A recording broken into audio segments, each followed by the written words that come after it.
23학년도 대학수학능력시험 세계지리 해설을 맡은 이다은입니다. 지금 이 해설 강의를 보고 있는 우리 친구들 크게 두 가지로 나눠볼 수 있을 것 같은데요. 첫 번째로는 오늘 수능 시험을 치르고 헷갈렸던 문제들 다시 한번 보고 싶어서 들어온 친구들, 그리고 두 번째로는 이제 다음 수능 시험을 준비하는 예비 수험생 친구들일 것 같아요. 그래서 두 친구들에게 모두 도움이 될 수 있도록 단쌤이 해설 강의 정말 열심히 준비했고요. 우선 오늘의 주인공인 우리 수험생 친구들에게 한 가지 선물을 보여주면서 시작하려고 합니다.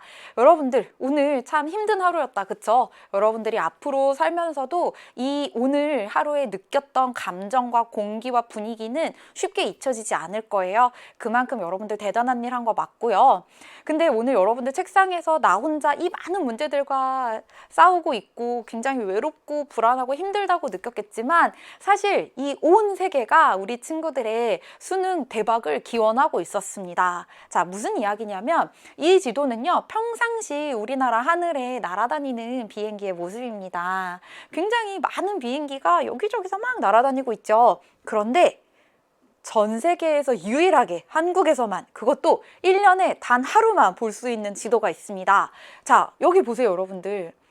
우리나라 하늘 굉장히 깨끗하죠. 비행기가 없어요. 다 어디에 있냐면 여기 인천공항이랑 김포공항에서 맴돌고 있어요. 여기서 관광수월래 하고 있는 거예요. 왜? 이때 여러분들 뭐 하고 있었는지 알아요? 영어 듣기 평가하고 있었어요. 여러분들 영어 듣기 평가할 때는요, 우리나라에서 비행기의 이륙과 착륙을 허가해주지 않습니다. 그래서 비행기들이요, 서로 다른 고도에서 날고 있는 거예요. 왜? 여러분들 시험 보는데 방해하지 않으려고. 그래서 이게 다른 나라 뉴스에도 나왔어요. 해외 토픽으로 한국에서 수능 시험이 치러지고 그 시간 동안, 특히 영어 듣기 평가 시간 동안에는 비행기 이착륙도 금지된다. 이게 해외 토픽에 나올 정도였다니까요, 여러분들. 그렇게 여러분들은 전 세계인들의 열렬한 지지와 응원을 받으면서 대단한 일을 했던 겁니다. 자, 그러면 오늘 쉽지 않았죠, 문제들이. 왜 쉽지 않았을까? 단쌤이 표로 정리를 해봤는데요.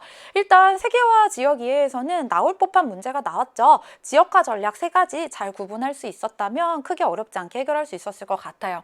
근데 참 2단원, 3단원 늘 어려운 문제가 많이 나오는 단원인데 여기서 역시나 어려운 문제들이 나왔고요. 특히 기후 지역을 비교하는 문제는 아무리 연습을 많이 해도 실전에서는 또 헷갈리고 실수할 수 있는 부분이잖아요. 게다가 여러분들이 어렵게 느끼는 편차가 또 나왔죠. 그래서 해결하기 쉽지 않았겠지만 단쌤이랑 같이 또 쉽게 해결하는 방법을 알아가 보자고요. 그리고 세계의 대지형, 카르스트 지형, 건조기후 지형, 빙하 지형, 그리고 세계 주요 종교까지는 우리 수능 특강, 수능 완성, 연계교재 열심히 공부했던 친구들이라면 굉장히 익숙하다고 느꼈을 법한 문제들이 나왔어요. 그래서 여기서 자신감을 얻고 조금 빠르게 풀어나갔어야 됩니다. 자, 그 다음 도시랑 인구 단어는 단쌤이 늘 여기 진짜 어렵게 나올 수 있으니까 꼼꼼하게 공부해달라 그랬죠. 특히 무엇을? 개념. 용어 정리부터 꼼꼼하게 공부해야 여기저는 실수하지 않는다고 강조했었죠. 자, 근데 역시나 인구 그리고 도시화에서 기본 개념을 적용해야 정확하게 풀 수 있는 문제들이 나왔고요. 그래프는 여러분들에게 조금 생소하고 어려웠을 수 있지만 또 역시 기본 개념 충실하게 공부했다면 잘 풀어냈을 수 있는 문제였습니다. 그래도 어려웠어요. 그리고 세계의 목축업도요, 나올 만한 문제가 또 나왔죠. 하지만 또 국가별로 어떤 가축의 비중이 높은지를 물어봤기 때문에 또 난해하게 느낀 친구들도 있었을 것 같고요. 자, 단쌤이 화석에너지 자원 올해는 특히 좀 세세하게 잘 봐달라고 했어요. 특히 신재생 에너지도 같이요. 왜냐하면 러시아와 우크라이나 전쟁으로 인해서 전 세계의 에너지 공급난이 장기화되고 있기 때문에 에너지 문제는 특히나 전 세계에서 관심을 가지고 있는 문제라고요. 그러면 수능에 나올 수 있다고요. 특히나 또 기본적인 개념들 아주 세세하게 녹여서 굉장히 아주 참신한 문제가 등장했죠. 참신했다는 말은 우리 친구들이 접근하기 좀 어려웠겠다라는 뜻이고요. 자, 그 다음 지역지리 단원에서는요, 특히 단쌤이 강조했던 거 있잖아요. 올해 출제 경향이 지도를 직접적으로 주기보다는 이미 수험생들의 머릿속에 지도가 있을 것이다 라고 전제하고 내는 유형이 많다고 했죠. 그래서 내 머릿속에 나만의 지도를 만들어 나가야 된다고요. 그래서 나만의 랜드마크 만들고 백지도 연습 정말 많이 해야 된다고 강조했었는데 특히나 20번이랑 16번 문제가 그랬습니다.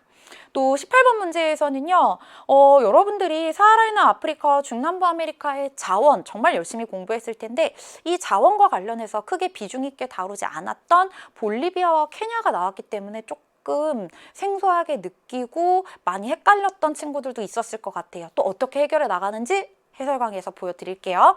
그리고 환경협약 단쌤이 이건 제발 꼭 기억해 달라고 한 것에서 그대로 출제됐습니다.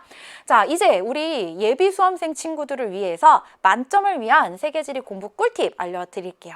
자, 이번 시험을 보고 여러분들 느꼈겠지만 개념을 그냥 달달달달 암기한다고 해서 풀 수 있는 문제가 절대 아니고요. 스스로 문제를 해결하는 능력을 갖춰야지만 만점을 받을 수가 있습니다. 그래서 공부를 할 때도 무조건 앞글자 따서 외우는 거 절대 하지 말고요.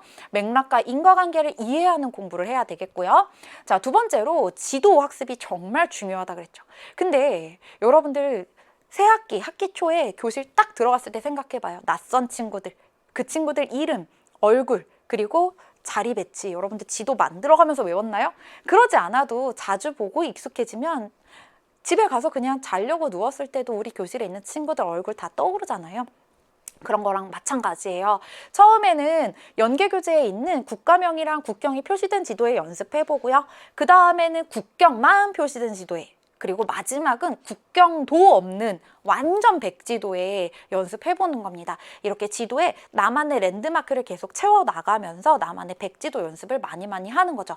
자주 보고 예뻐해주고 사랑해주면 그 모든 나라가 다 여러분들의 친구가 될 겁니다.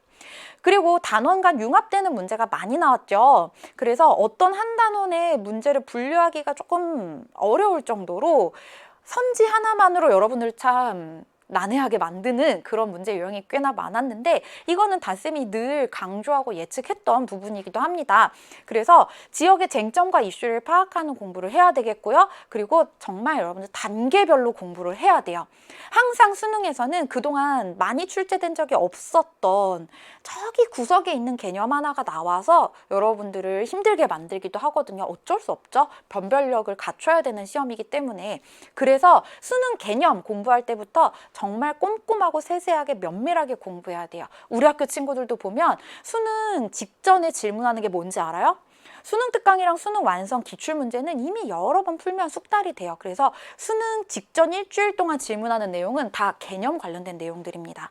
그만큼 여러분들 처음 공부할 때부터 개념 공부를 열심히 해주세요. 그래야 수능 특강, 수능 완성 기출문제 풀면서 흔들림 없이 실력 발휘할 수 있어요. 또 단원 간 융합 문제가 많이 나오다 보니까 수능 개념 한 바퀴 공부를 해야 수능 특강과 수능 완성에 나오는 문제들 정말 양질의 문제고 좋은 문제고 우리가 수능까지 함께 가야 될, 여러 번 봐야 될 그런 친구들이거든요.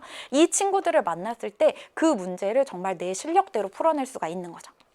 마지막으로 오늘날 국제사회에서 시사적인 쟁점이 있는 이슈는 반드시 출제된다는 거. 그렇기 때문에 여러분들이 다양한 세계의 문제에 관심을 가지는 세계 시민이 되어야 되겠습니다. 단쌤이 어떻게 이렇게 올해 이런 주제가 나올 것이다 라는 걸 맞췄겠어요. 단쌤이 무슨 영어만 힘이 있어서가 아니고 뉴스를 자주 보거든요. 그렇기 때문에 당연히 올해 이런 내용이 나오겠구나 라는 걸 예측할 수가 있었던 겁니다.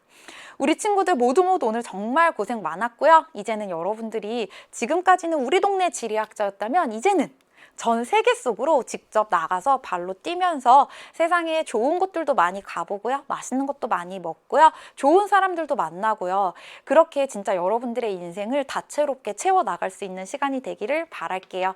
그동안 세계지리 공부하느라 정말 고생 많았고요. 해설 강의 또 보면서 여러분들에게 도움이 되었으면 좋겠고요. 그보다 더 크게 바라는 것은 진짜 여러분들이 세상 속으로 널리 뻗어나가길, 그리고 그런 여러분들이 만들어가는 세상은 더 좋은 세상이 되지 않을까요? 그렇게 되기를 응원하고 여러분들을 항상 늘 지지하고 응원하겠습니다. 고생 많았어요, 여러분들. 안녕.